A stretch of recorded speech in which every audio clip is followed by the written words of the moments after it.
Welcome to the Unstoppable Recording Machine Podcast, brought to you by 2 Notes Audio Engineering. 2 Notes is a leader in the market for load box, cabinet, and mic simulators. Gone are the days of having ISO rooms or having to record an amp at ear-bleeding volumes to capture that magic tone.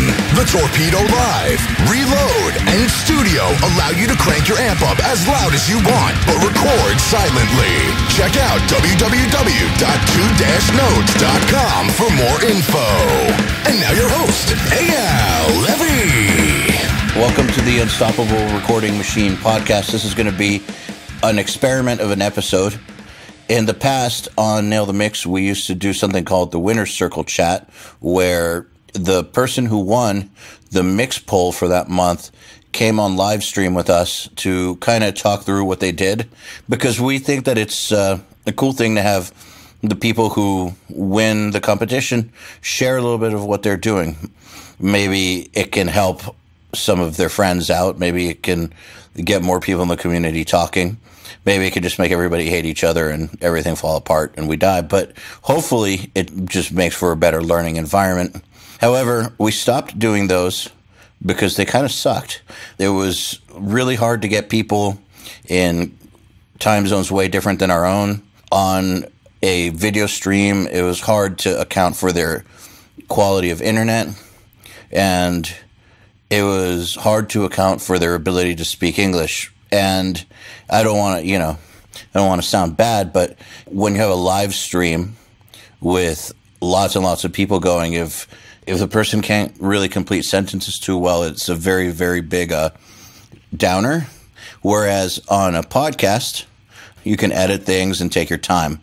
So we're trying to do it now as a podcast. And instead of me talking to one winner, we're talking to almost everybody who placed. So we have 2 polls every month. One of them is the top 20, and then we have 30 through 50. And that's not to say that we only have 50 submissions. We actually tend to get over 500 submissions a month, but we divide them into 2 categories. Like I said, top 20, and then the secondary poll, which is mixes 30 through 50. And me, Joey, and Joel pick what we think should be those top 50 out of like around 500 mixes, and it's pretty grueling. Then the group votes on what they think is the best anonymously, and we end up with 4 winners. We end up with first place and second place out of the top 20 poll, and then first place and second place out of the secondary poll. And so right now I have 3 out of the 4 winners of May 2017's Nail the Mix poll. It was for a Saosin track called The Silver String. We've got Mr. Robin Leijon, Mr. Luke Edwards, Ivan Aguilar, and then one guy decided not to be here because he just couldn't make it, Mr. Andre Benassi, but you're forever in our hearts, Andre. That said, we're going to take this hour or however long it takes to answer some questions that were submitted by other participants and to just shoot the shit about what it takes to make a winning mix. So first person I want to talk to, just because you've placed so many times in these, is Robin. Robin, how are you doing? I'm doing fine, thanks. How are you doing? I'm great. Thank you for being here. Awesome. I want to address something real quick with you. How many times have you placed in the polls? In the polls, I think I placed around 10 to 12 times. And how many times have you won? It's 4 top 20 with this one. And I think I won 2 secondary polls. So you've won the top 20 4 times? Yeah. Okay. And 2 secondary. And then I got the producer pick the first month. That's right. I remember that. And then the rest of the time, the other 10, 12 times you've placed in the top 20 or whatever, but just didn't win. Yeah, exactly. And then the rest of the time you didn't even make it in. Exactly. It was like from, I think it was the state champ month. From that month, I didn't place on any of the polls until this Saosin month. And why do you think that is? I'm wondering because a lot of guys don't understand why they don't place in the polls, but you're someone who has placed multiple times, won multiple times, but then you had a stretch where you were getting nowhere with these polls. Like, What do you think happened? Did your mixes suck, or were you just not focused on them, or what, or just not your songs? Like, what do you think it was? Yeah, like some of my mixes I didn't feel they were super great, but I like to see it that if I don't make it to the polls, it just, the song wasn't for me. I wasn't the right person to do it. Like, I couldn't give it the right vibe, the right feel that it needed. So that's basically what I feel when I don't get to the poll. And how much do you think about it once you don't make it in? Well, I like to go through the top 20 to kind of see and to kind of hear. When you're going through the top 20 and compared to your mix, you can kind of hear the vibe and kind of the sound that the song needed. And sometimes when I compare, I can notice that my mix was like way different. So maybe you just got the totally wrong vibe or something. Yeah, exactly. Vibe is important. And Ivan, is this your first time placing? Yeah, for sure. So, and you've been with us for quite a while. Yes. And so let me ask you this. What did you do differently this month than other months? Did you do anything differently? No, I didn't. I just mixed it the way I usually would. And this time I placed. So there's nothing that, there's no like change to the workflow. It's just after months and months of mixing, your mix finally placed. Exactly. And what about you, Luke? Have you ever placed before? Yeah, I actually came second in the top 20 for the Machine Head month. That's right. And I think I placed another time in the top 20. I can't remember which month it was for. And I think, yeah, for the Day to Remember month, I was in the secondary poll. Okay, so you've placed in the polls like 4 times, it sounds like, and then won something twice? Yes, you're right. Okay, that's a pretty good record. That's actually a really good record. And thanks. Well, I'll ask you the same thing here. Did you do anything differently than you normally would? I think I literally do something different every single month. Like, I like to experiment and try things. I think I've tried a little something from every single mixer that I've seen every month. Just tips and tricks that they suggest, and I try it out, and if it works, it works. If it doesn't, it doesn't. And I also pay very close attention to the polls and try and judge and reference to my track where was I lacking in that sort of sense. And I use that to progress in the months to come. And I don't get like super bummed out about it if I don't place, because to be honest, this whole mixing thing is actually quite subjective, because a lot of people have different approaches and different things that they enjoy. So it's not like my mix is the best and you cannot like disagree. It's like, I really like this mix, and maybe next month I'll like a different style. And yeah, absolutely. That's one thing that I wish that more people would take to heart, that it is purely subjective. And when we pick our top 50 or whatever, it is subjective. It's what we like the best. And so for sure, some people disagree with us, but this is not something that's set in stone, as in that we pick these mixes so they're the best. We pick those mixes because they were our favorites. And that's very, very different than favorite versus best. It's 2 completely different things. Totally. There kind of almost is no best when it comes to this stuff. But I do think that what Robin said is super important, which is that when he didn't win, oftentimes he would analyze the mix poll and realize that his submission sounded completely different than the winners. Not necessarily better or worse, just completely different. And in that, it's like, it just emphasizes how important it is to understand the vibe of what it is that you're mixing. And it's not just about everything finding its own space frequency-wise, but also has a lot to do with how much do you actually feel the song and portray it. So I have a question here from Mr. Jack Hartley. And I'm going to ask it to you first, Ivan, then Robin, then Luke. So Ivan, this is from Jack Hartley, which is, how do you typically approach mixing a Nail the Mix track? Do you aim to reinvent the wheel and try something new each month? Or do you stick to your tried and test workflow and go for results you want to hear? Also, what's been the most challenging month of Nail the Mix for you so far, and why?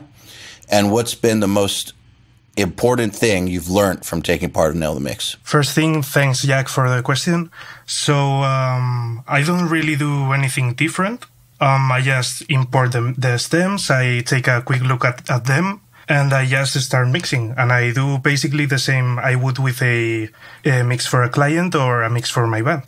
And what was the second part of the question, sorry? What's been the most challenging month of Nail the Mix for you so far, and why? That would probably be the Machine Head month, which is the one I joined because of the track count, basically, and that it was my first month mixing, and I should really mix it again just to see how much I've improved. Was that your first time mixing ever? No, I had been mixing for like 3 or 4 months, but nothing serious. So this was your first time mixing with like a deadline on a crazy session with a crazy track count and competition with a bunch of other people who are also mixing. Yeah, exactly. Got it. And and then the third part of the question, what's the single most important thing you've learned from taking part in Nail the Mix? Less is more, at least for me. I try to keep stuff really, really simple, and I try to guide myself with my ears. Isn't it interesting that most of the best mixers have pretty small chains to their plugins? Yeah. I mean, not always. Sometimes they can get some pretty lengthy ones going, but for the most part, you know, they use as few tools as possible, as well as possible. And so, Robin, how do you typically approach mixing a Nail the Mix track? Do you aim to reinvent the wheel and try something new each month, or do you stick to tried and true test workflow? Well, I have a set of templates that I kind of use all the time. And sometimes I just know what the song needs, and then I know which template I will use. And I can see how it sounds, and I can change some samples and maybe do some small things. I could go and do some like experimenting, but I like to kind of mix as fast as possible just to move on and not think too much about it. I think that if people watch the month when Billy Decker came on, or have watched any month where Joel mixes, there's a lot to be said for mixing very, very fast. And also, I want to point out that a lot of the guys who have come on to do the live mixes on Nail the Mix, the only reason that it took 6 hours is because they were talking the whole time. You know, in reality, a lot of those mixes would have been done in 2 hours. So almost all the guys that we have on mix really fast. It's just if we were to say, don't talk, don't explain what you're doing, just go for it, I think it would be pretty crazy. Yeah. I like to, after the Deca month, I really went into my templates and tried to improve them to make them more time efficient. My templates are some are for just import live stuff. Like I have a template I used for Saosin that I just imported the live drums and added some samples, then I were done. But some of my templates are requires a little bit more time because I have to print samples and bounce and change that and change that. And it can kind of take up to 20 minutes, and that's kind of too long just to get the samples going, in my opinion. I love that that's too long, because even a few years ago, that would have been considered really fast. Yeah, I want to step up my game so I can be as fast as Decker, because that was insane. Yeah, and again, keep in mind that he was talking. So I got to watch so whenever we do Nail the Mix, we always show up a day or two in advance to set up and test the stuff and all that. And while we were setting up the cameras and our gear, he just was like, fuck it, I'm going to mix some songs. So I got to watch him mix songs from start to finish, and it was literally 30, 45 minutes, and he's done, and it sounds incredible. That's insane. It's insane because you hear how good the result is. I know. Yeah. My goal is to aim for I can bring out the first mix to a client within 1 to 2 hours if it just kind of clicks with my template.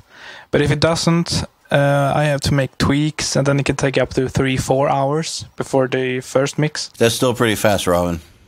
And Luke, what's been your most challenging month of Nail the Mix so far?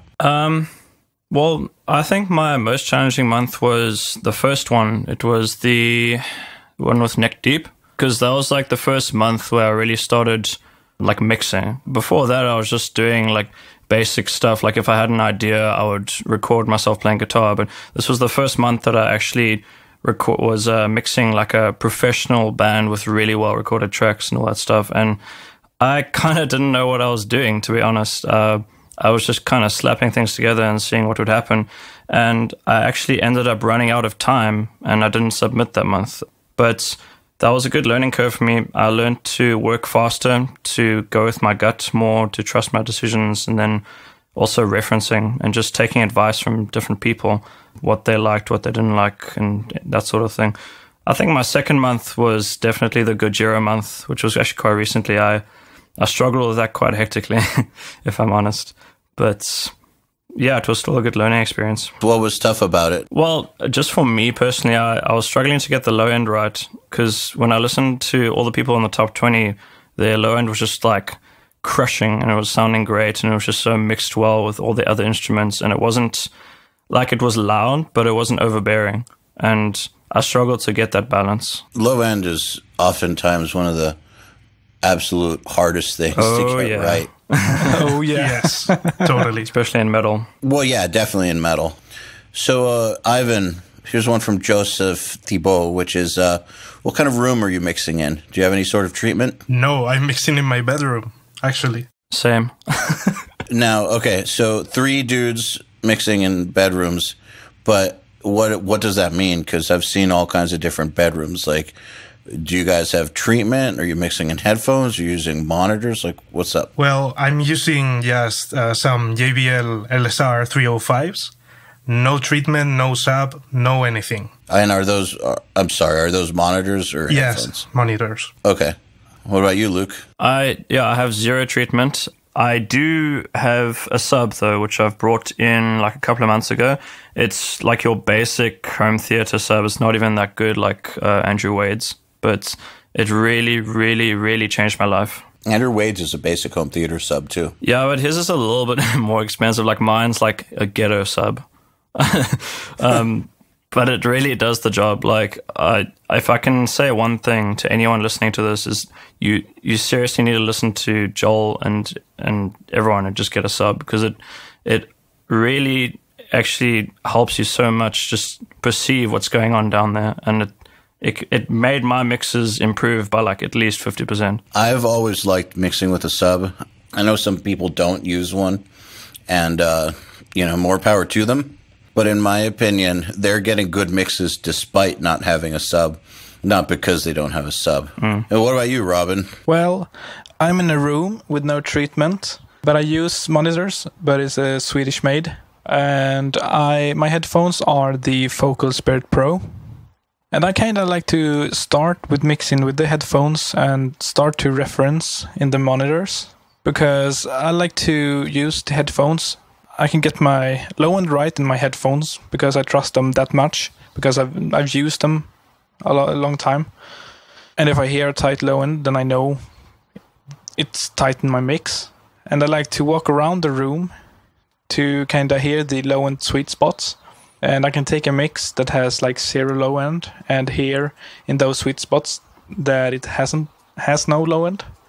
Then I know, and I can check with my mix, and if it has, then I know it has. So we always tell people not to mix in headphones. However, you can mix in headphones if you do it right.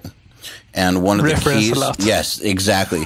One of the keys, like if you're going to mix, or if your name's Robin. Well, he references a lot. I mean, if you're going to mix in headphones, you need to reference. Like your reference game has got to be on point. Yeah. Like you can't just mix in headphones. I mean, I don't suggest you do it all, but like, some people just do it anyways. And they do. Hey, man, Nolly does too. And his mixes sound great. True. So, and I know that sure. Will Putney has also mixed some great sounding records and headphones. I think that it's one of these things where it's just not ideal. It's not the best way to do it. But, proof is in the pudding. You can't, yes, it can definitely be done. But the thing that all of those guys have in common is they have great reference material. And if you hear what Robin is saying, that he still does walk around the room with speakers and check for the low end. So take that to heart, guys that are listening. I don't want you listeners to be like, see, they use headphones and it's fine. I can just use any headphones and not work on my referencing or anything, and it'll be fine because they said it's fine. Yeah, and you kind of need to have the right headphones as well. Absolutely. Like, I would never be able to mix in another pair of headphones than the vocals. Those are pretty good. Yeah. I do like them. And they're very honest. So if you can kind of, if you listen to a mix and it sucks, then you know it sucks. So, Ivan, what was a month where you thought you had a killer mix, but you didn't make it into the top 20? And then when you went back and re-listened to your mix that didn't make it, what do you think caused it not to be chosen? Well, I think that would be the Periphery month. I thought they had an awesome mix, like I was going to win the poll for sure. But you just knew that you had it. Yeah. And then the next week I just listened back to it and it was horrible. Yes. Like my low end was out of control. There were no highs. It all sounded really, really, really muddy. So yeah. I know that feeling. Have you done that too, Luke? Where you're like, yeah, I got this in the bag. Yeah. I'm gonna win. And then it's like you don't even place and you're like, what the fuck? And then a week later you listen and you're like, damn, my mix sucks. That's exactly what's happened to me. And more than once. Well, okay, so what's one month where that happened? That was the Chelsea Grin month, actually. I was convinced that I was going to do really well, and I didn't. And then I listened to the mix back like a few weeks later, and my kick low end was just crazy. It was like out of whack. I don't know why I boosted the low end so much on that. A ton of other things, but yeah, that was just one example. Do you remember what a few of the other things were? You mean about the mix of that month that I did wrong? Yeah. Well, I think it was just comparing to the other mixes and I guess the vibe of the song. It wasn't as blended. There wasn't balanced well. It wasn't a mix. It was just kind of instruments in space. I found that for this track, it needed to be really well glued together, like one big machine moving forward. And I didn't really accomplish that for that month. And why do you think it is that at the time you thought that it was amazing and you couldn't hear that it was disjointed sounding? I guess I just mixed it the way I like to hear songs. Like, I like to have the kick like hit you in the chest really hard, and I like the snare drum to be like slamming, like have a good crack, and I did all that stuff that I really enjoy, and I was like digging the mix, and I referenced it a lot. I think Robin actually gave me a courtesy crit, and he also digged it, and yeah, then when we submitted and the results came out, I found out I didn't place. It was kind of disappointing, but at a later point I could actually understand when comparing to everyone else's why I didn't make it. And it was a subjective thing. It wasn't really like you were wrong. It was just like you can improve here, and here. Well, sometimes one thing I've noticed that a lot of the students who submit do, which I think is wrong, is that they work on the mix for too long. Yeah. And they work on it too long Yes. every day, and then also too loud. And so here's a for instance. We had one of our admins, Rodney, he came to the Saosin mix, and he sat there. And Bo he monitors very quietly, like you're supposed to, like we always say to. And Rodney was blown away by how quiet really is, because he's never been in a room with actual quiet mixing, like the kind that we tell people to do. So when he heard us talk about mixing quietly in the past, his version of what quietly meant was way louder than what we meant. And so if a lot of people are doing that and are mixing too loud for too long, their perception of what their mix sounds like is gone. Yeah. So their opinion is not based on reality anymore. And I think that lots of the students are doing this to themselves without even realizing that they're doing this to themselves. And so then once they get a break for like a week or 2 or 3, then they can finally hear the mix for what it actually is. So here's one for you, Robin. This is from Tom Farron, which is, how often, if ever, do you use sidechain or parallel compression? Oh, this guy's the king of parallel compression. So, like parallel compression, I had like different periods when I did different things with parallel compression. Like a year back from now, I kind of used parallel compression on each shell drum. Like I used one for snare, I used one for tom, I used one for the kick. And I just did because I like to have that natural compression. You can kind of slam them because without it noticing too much. And sidechaining, I love to sidechain my kick to the bass, so it kind of ducks, and you get that. If you do it right, you kind of get a more. If you have a live kick, you can kind of get that consistent sound. You get that kind of when the bass ducks, you get it more tight kick sound, so it kind of gets that consistent.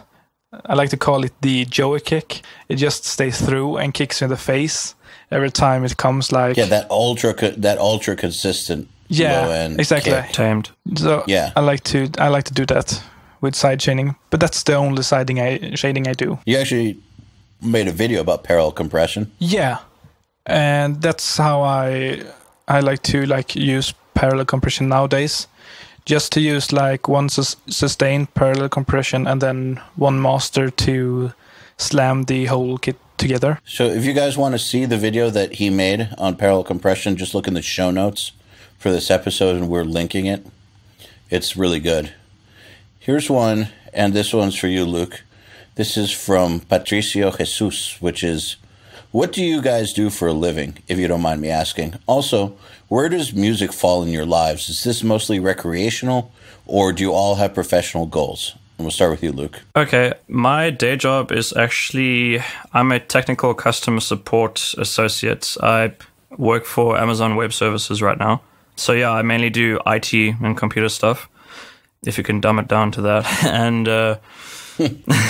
And yeah, music is my main passion in life, really. It's always been a passion project. I'm in 2 bands at the moment, and I'm actually busy recording an album for each of them at the moment, and it's going pretty well.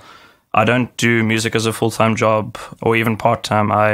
It's mainly for the passion of it. And I mean, if it one day gets to the stage where people are coming to me, like I start getting clients and charging for it, and it becomes a sustainable job, then I'll totally do it. I mean, I would do it in a heartbeat. I would be doing what I love for money. So, yeah, that's where I'm at. And what about you, Ivan? Well, I'm only 19, so I just had my last exam yesterday. I'm doing a programming course. I'm trying to do mixing for a living, but I still have a long way to go. And Robin? I'm a student, and but I study over the internet, so I'm basically home all day, being able to kind of prove in my mixing. And, well, my main income is from school, and then I get... Your main income is from school? Yeah. Your school pays you money? Yeah, it's like... Fucking I want to go to that school. Yeah, me too, man. Jesus. Yeah. You want to explain this? You get like a certain amount of money. Oh, like an allowance. Yeah, exactly. I'm studying at the university, and I can only get money for a certain amount of weeks. I think it's 240 weeks, some you can get money for. And then I have a small student loan to kind of pay off things and just to kind of make me go by. But the worst part is during the summers that I don't get any money at all. So I try to get as much mixing jobs as possible so I can kind of make it through the summers. And I mix, well, not part-time, but if you would take it to a job scenario, maybe 25%. But you're definitely going for 100%. Yeah, totally. I'm starting to getting bigger clients, and so yeah, it's going better. Congratulations. Thank you. Yeah, it's only a matter of time. Here's a question, and we can start with you, Robin, since we're already talking to you, from Bruno Ribeiro, which is, what made you decide to start recording and mixing? Any memorable moment that you want to share as a lesson for those starting out? Thanks, and congrats. Oh, it was actually during my high school days.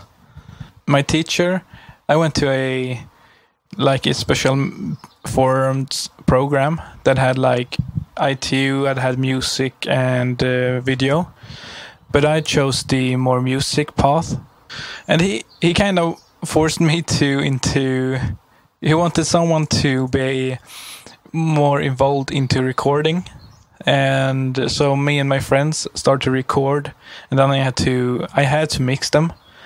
And I felt it was so fun, so I kind of just started, and then we had a band together. So we had that as a final school project. So that was kind of my first real mixing experience. And that's how it kind of started. And from there, it just grew more and more.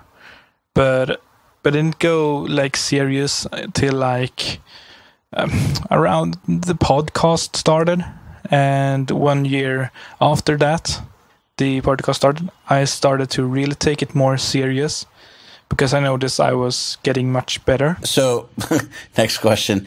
Ivan, this one's from John Gansner, which is, what is it that you find the most difficult to overcome in your mixes? Probably spending too much time. It's a good one. Now I'm spending much little time with my mixes. I used to like mix for 3 or 4 days. Same, yeah. Just for a song. Yeah, a lot. And now I've pretty much boiled it down to like 1 or 2 hours. Nice. Yeah, I think that's the main thing, yeah. That's great. What about you, Luke? Yeah, I'm the same. Like, I used to spend freaking days, weeks on a mix, and until I was sick to death of that song. But now I've made my workflow much faster I've only recently started using like the whole template vibe and that sort of thing. And yeah, I spend about the same as Ivan, like an hour, 2 hours on a song in total. And then the rest of the time it's just listening on different systems, maybe some automation tweaks if I find something's a bit spiky on a different set of speakers, or yeah, that kind of thing. That's great. Robin, here's one from Jake LaRoche, which is, when mixing guitars, what do you focus on the most? Is it the relationship with bass, the overall tone, vocal support, or rhythm power? Those are just some ideas. Thanks, guys. Well, guitars is like the most fastest part for me.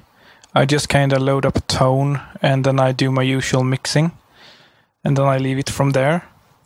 And then I kind of, the way I mix things kind of just seems to gel together well, even though I use a lot of additive stuff as of late. So I kind of like to add more and more. And then like, I don't cut those frequencies. Maybe if it's too much mid-range, or if vocals are clashing with the guitars or the overheads, I kind of like to just cut off some of the 3K. But that's basically it. I don't think too much of it, so kind of just go with the flow. Moral of the story is don't overthink things. Trust your gut. Yeah, totally. Yeah. I mean, I feel like that's been a consistent theme with everything we've been talking about, which is spending less time mixing, getting through things quickly, making decisions. Yeah. And don't overthink things. That will lead to better mixes. Yes. That's been my biggest lesson throughout Nail the Mix, is just moving forward and trusting your gut, you know? It's good to learn how to do that. I feel like too many times guys find it easy to question themselves and listen over and over and over, and they just get into this weird spiral of negativity. And the mixes don't get better from that point on. All that happens is they start to sound weirder and weirder and weirder. Luke, here's a question for you from John Garcia.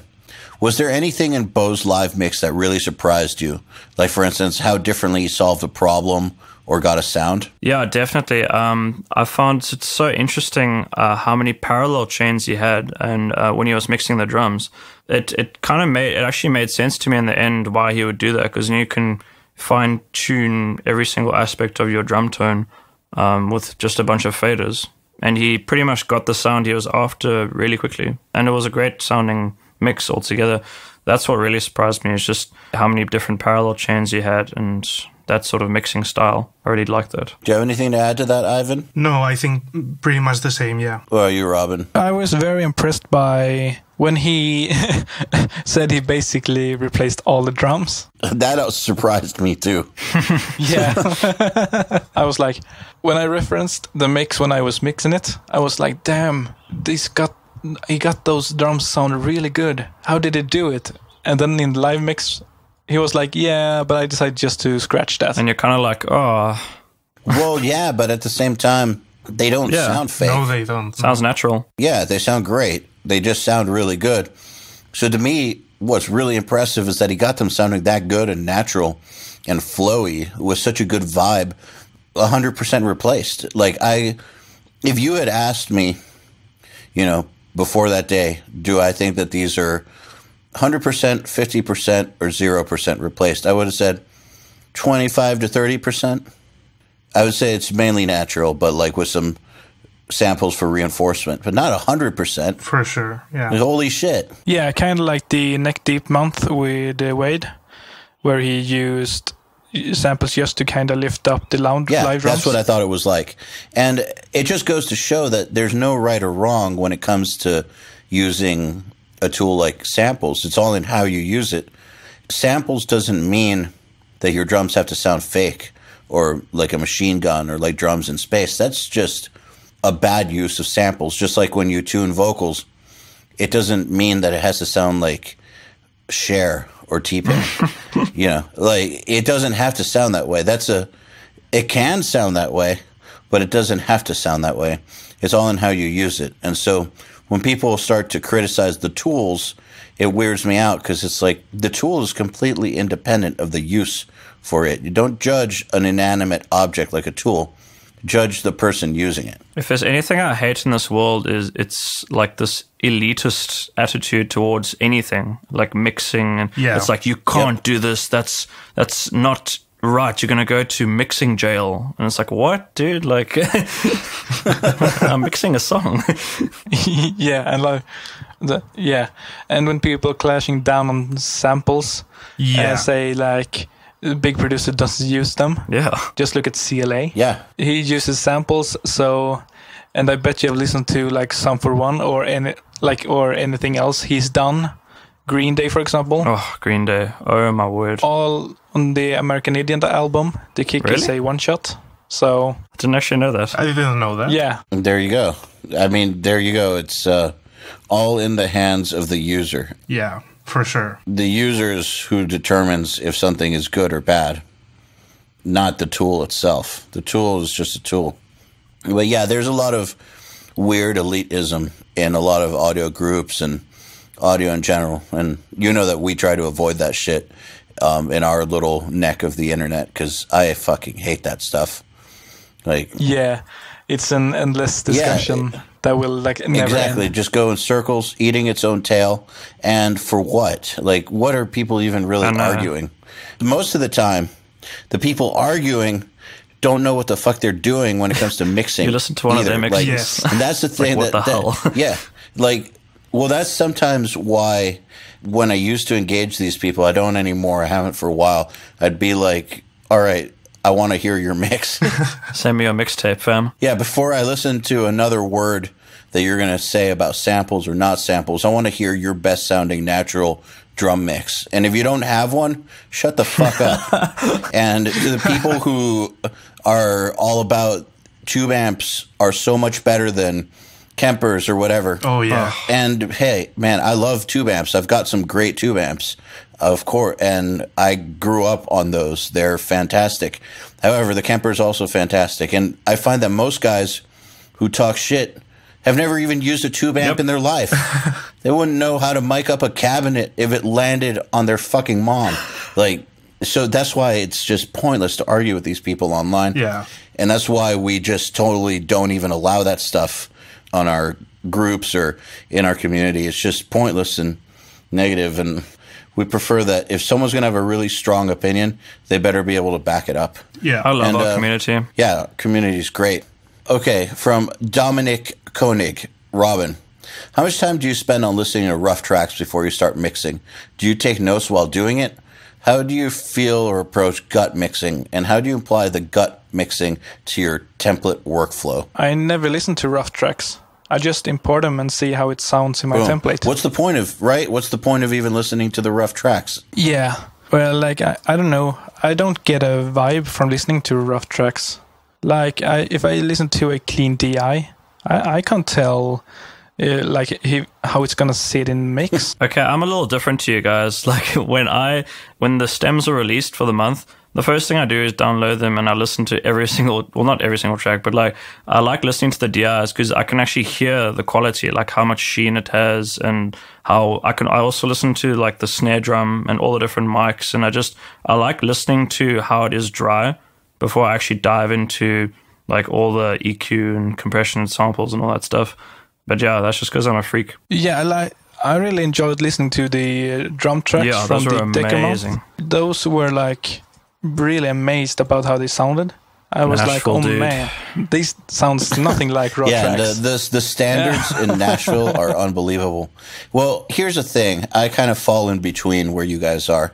I completely understand from the aspect of speed mixing to where, in all reality, you really don't need to listen to the raw tracks. There's really no point. Just bring them in, and if there's a problem, deal with the problem once the settings are on, because that's what you hear. That's what the listener hears. They hear a mix. So, because there's plenty of times where you'll hear a problem in a raw track, and then you throw an amp on it or something. You throw a mix on it, and the problem's gone. So, however... just because I like to know how good things are or aren't, I'll sometimes check out raw tracks just because I want to hear what someone's room sounds like or something. Or I want to hear if they submitted a shitty sounding DI, or in like the case of Andrew Wade, like I know that his DIs are like some of the best I've ever heard. I can agree on that. So I'll always check out his DIs. Yes. Yeah. I'll always check out his DIs just because it's so good sounding. I just want to hear it. Like, that's all. I just want to hear it. Andrew Wade's DIs sound like liquid sex. They do.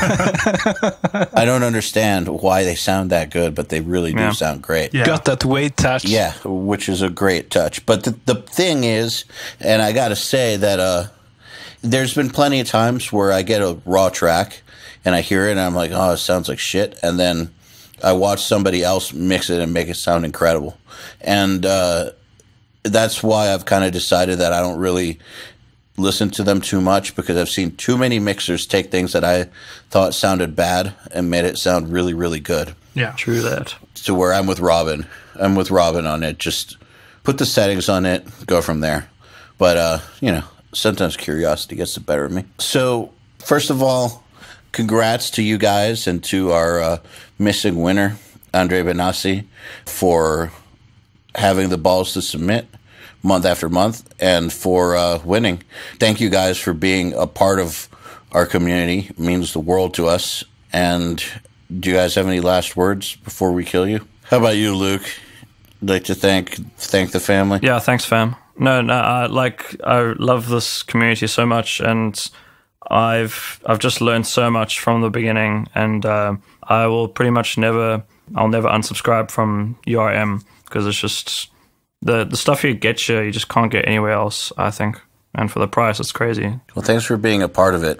Anything else you guys want to add? Any messages to the listeners, or just go fuck themselves and die? Be URM or be nothing. That's right. Yo. The Unstoppable Recording Machine Podcast is brought to you by 2 Notes Audio Engineering. 2 Notes is a leader in the market for load box, cabinet, and mic simulators.